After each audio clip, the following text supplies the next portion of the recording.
Bienvenue dans cette petite vidéo consacrée aux nombreuses questions que nous recevons chaque semaine et auxquelles nous avons parfois du mal à répondre d'un bloc.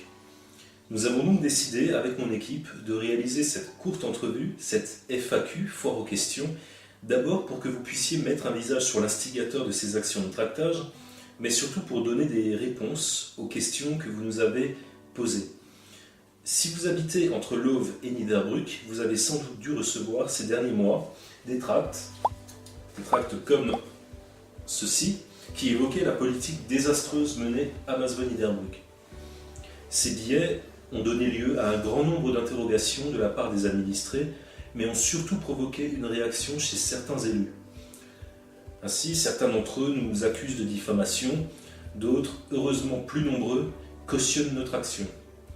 Aujourd'hui, on répond à tout le monde.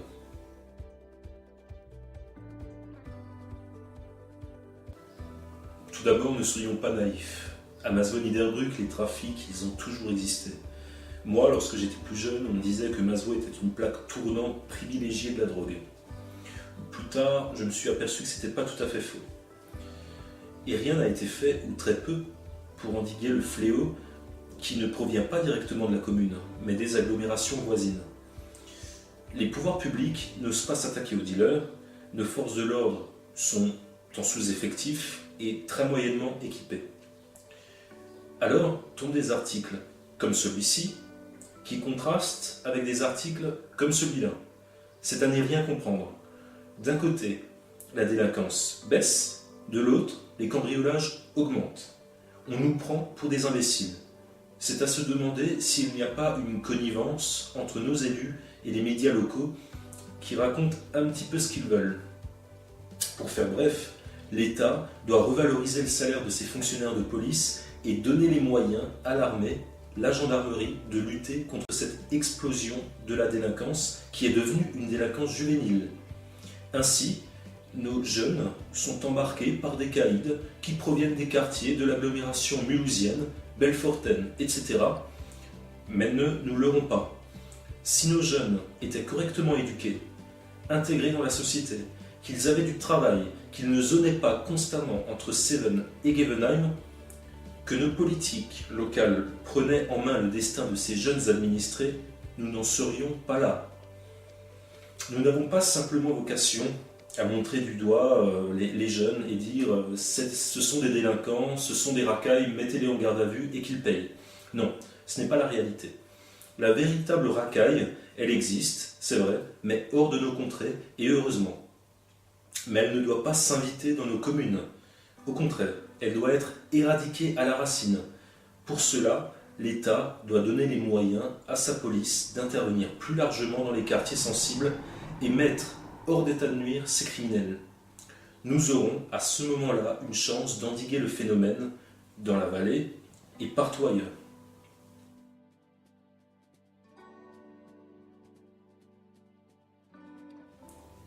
Les Masopolitains et les Niederbrückois qui m'adressent de nombreux messages de soutien m'expliquent que les impôts locaux sont trop élevés, que le prix du mètre cube d'eau est trop élevé.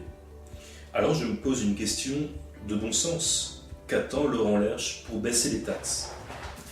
Idem pour nos petits commerces. Saviez-vous qu'aujourd'hui, à titre d'exemple, la maison de la presse de Masvow-Niederbrück, je salue par ailleurs Thierry, que j'apprécie beaucoup et qui, par son activité, rend un service considérable à la commune, comme beaucoup d'autres, eh bien Thierry, il paye la TLPE. C'est une taxe exorbitante et injuste, réglementée par nos élus locaux. Nos commerces en crèvent. Alors les bien-pensants, ils nous diront « Oui, mais c'est normal, ça permet de payer nos services publics. » Nos services publics, lesquels? Nos écoles? L'école élémentaire de Niederbrück, dont nous parlons encore et encore, est en train de se désintégrer sous nos yeux. Alors d'abord une classe, puis deux, puis trois, puis l'école entière, en fin de compte. Nos hôpitaux, doit-on revenir sur cette catastrophe sanitaire liée au pôle maternité de l'hôpital Saint-Jacques-de-Tannes, en sursis jusqu'à la fin de l'année? Stop à ce désastre rural. La commune, elle doit investir massivement dans des solutions d'avenir, dans ce que j'appellerais le cercle vertueux, c'est-à-dire les structures et entreprises porteuses qui demain, elles relanceront l'attractivité de la commune remettra en ordre de marche l'économie locale.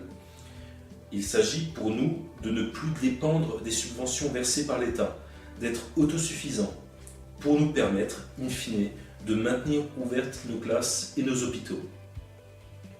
Si nos investissements sont judicieux, réfléchis, ambitieux, qu'ils attirent la population extérieure ou retiennent la population locale, alors la commune, elle redeviendra attractive et nos services publics se développeront à nouveau. Je rajouterai enfin qu'un localisme professionnel est primordial. Les actifs dolériens en ont assez d'avoir à descendre de la vallée pour aller travailler. Laurent Lerche, qui est par ailleurs le président de la Comcom de la vallée de la Dolère et du Soulsbach, ne l'oublions pas, n'a rien proposé de viable pour parer à cela. Ainsi, ce sont des milliers de nos compatriotes ruraux qui doivent se rendre à Mulhouse, à Cernay, à Belfort et autres tous les jours. Se rendre dans ces agglos, c'est utiliser son véhicule personnel, c'est donc sortir fréquemment son portefeuille et faire un plein d'essence toutes les semaines. Cette situation, elle est devenue insupportable pour bon nombre d'entre eux.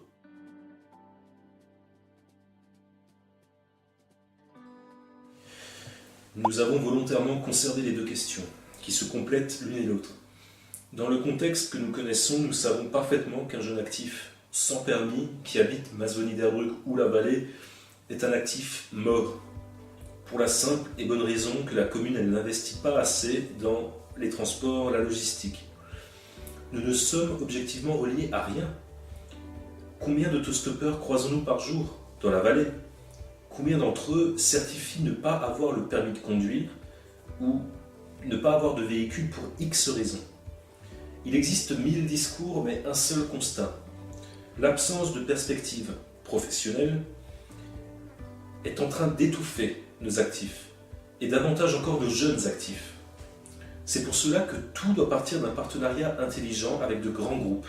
Ça peut être dans la restauration rapide, ça peut être dans les services ou la grande distribution, qu'importe en fin de compte. Puisque au final, ces grosses sociétés, elles devraient, selon nous, être soumises au minimum à 20% du CFE, qui permettra à la commune de réinvestir les recettes dans des solutions logistiques fiables pour les plus fragiles, les jeunes, les chômeurs, les seniors qui subissent eux aussi de plein fouet la hausse des taxes et la réduction toujours plus progressive de leur pension de retraite. Nous ne remettrons pas sur la table la hausse de la CSG ou le prix insensé d'une chambre en EHPAD. Simplement, ce ne sont pas aux petits commerçants du centre-ville ou à nos retraités de régler la note. Ça, c'est une idéologie purement macroniste et nous le répétons souvent, mais ce ne sont pas les lâchers de truite ou les stages de bûcheronnage qui vont remédier à tout cela. Un peu de bon sens, Laurent Lerche. La politique qui est menée à Masvaux-Niederbrück depuis 12 ans, elle n'est au bénéfice de personne. Pour la raison suivante, l'argent, il est éparpillé on ne sait où. Dans l'été dansant et les dîners cabarets, dans les travaux de voirie qui n'en finissent plus, ou alors, plus étonnant, ils servent à accueillir des stars du porno, comme en mars 2018 avec la venue de Mia Dolls. Alors j'imagine que tout le monde n'attendait que cela pour résoudre le problème lié à la désertification de la ville. Ce coup-ci, Laurent Lerche, on vous dit chapeau bas. Cet essai raté, il démontre encore une fois que vous êtes à côté de la plaque. J'aime beaucoup cette photo parce qu'elle parle d'elle-même. Alors, je sais, vous allez me dire, c'est un peu facile comme comparaison. Pourtant, la verticalité du pouvoir, c'est Macron et c'est Laurent Lerche. Ne pas répondre de ses actes devant ses administrés, c'est Macron et c'est également Laurent Lerche. Faire de la communication une arme de propagande pour calmer les remous, c'est Macron et c'est Laurent Lerche. Et surtout, faire des grands débats ratés, c'est Macron, mais c'est surtout Laurent Lerche. À défaut d'aller à la rencontre des gilets jaunes du pont d'Aspac, comme l'a très bien fait ma camarade Margot Canal, Laurent Lerche aurait dû, le 7 janvier dernier à Sentheim, refuser d'accompagner la ministre du Travail Muriel Pénicaud dans les locaux de Dangel. Alors plutôt que de jouer des coudes avec Jean Rotner pour apparaître sur la photo de famille LR UDI Modem, il aurait dû, comme l'ensemble des manifestants au dehors de l'entreprise, s'insurger contre la venue de la ministre qui n'agit pas pour la ruralité. Le gouvernement Philippe, n'agit pas pour nos villes et nos villages, pour nos services publics, pas plus que Laurent Lerche, qui aurait dû se soulever à maintes reprises contre la baisse des dotations de l'État imposées par les gouvernements successifs depuis une dizaine d'années. Alors, la vraie question qui se pose, au final, c'est de quel côté êtes-vous, Laurent Lerche? Agissez-vous pour le bien de votre commune? Auquel cas, je vous demanderai solennellement de me remettre à l'occasion, lorsque vous déciderez à me rencontrer, un rapport détaillé des frais de dépenses liés à la prétendue dynamique que vous nous avez promise en 2014. Et dans le cas contraire, je considérerais que nous sommes devant un écran de fumée, devant une mascarade qui dure depuis 12 ans et que rien n'a été fait, rien ne sera fait si vous veniez à briguer un nouveau mandat l'année prochaine. Donc d'avance, je vous dirai très respectueusement, je vous recommanderai très respectueusement de renoncer à vous représenter pour le bien de notre commune.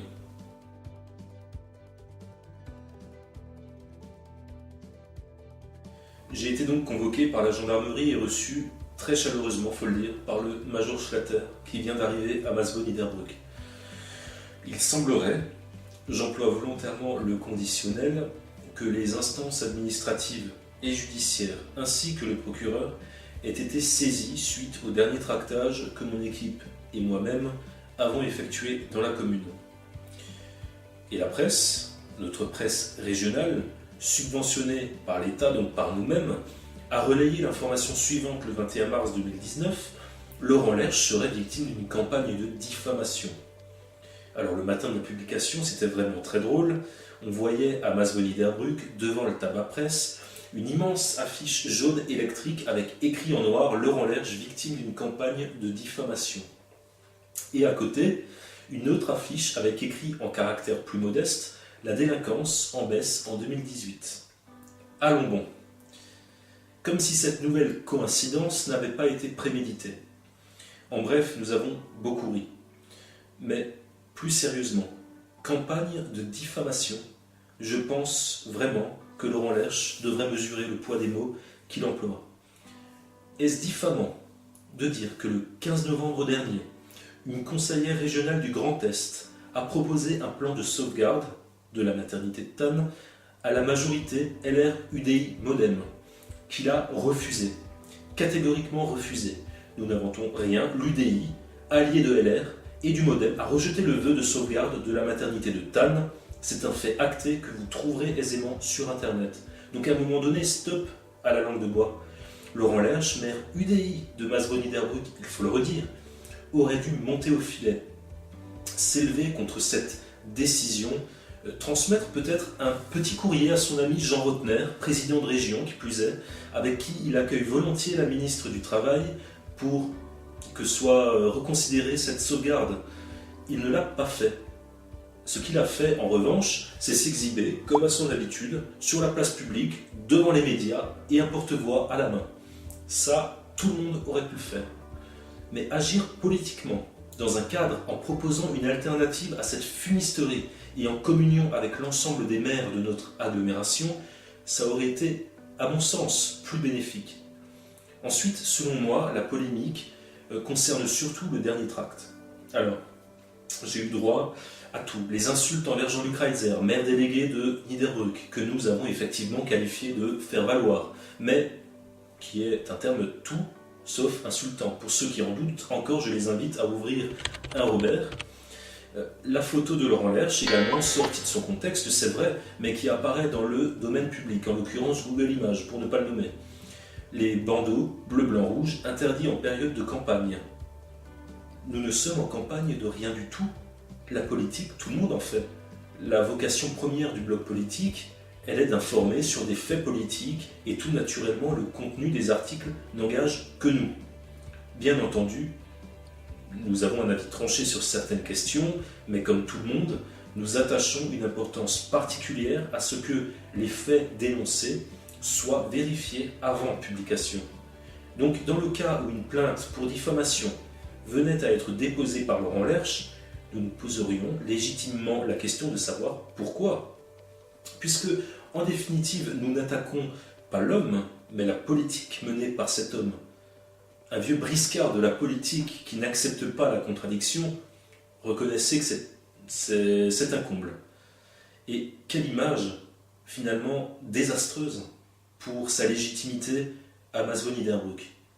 L'affaire, elle est à suivre. Voilà, nous avons pu répondre à quelques questions. J'espère ne pas avoir été trop long. Si vous aussi vous avez des interrogations liées à l'avenir de Masvonie-Derbruck et de la vallée d'Adoler, faites un tour sur le blog politique alexandrebina.com et écrivez-nous à la rubrique Contact ou sur les réseaux sociaux.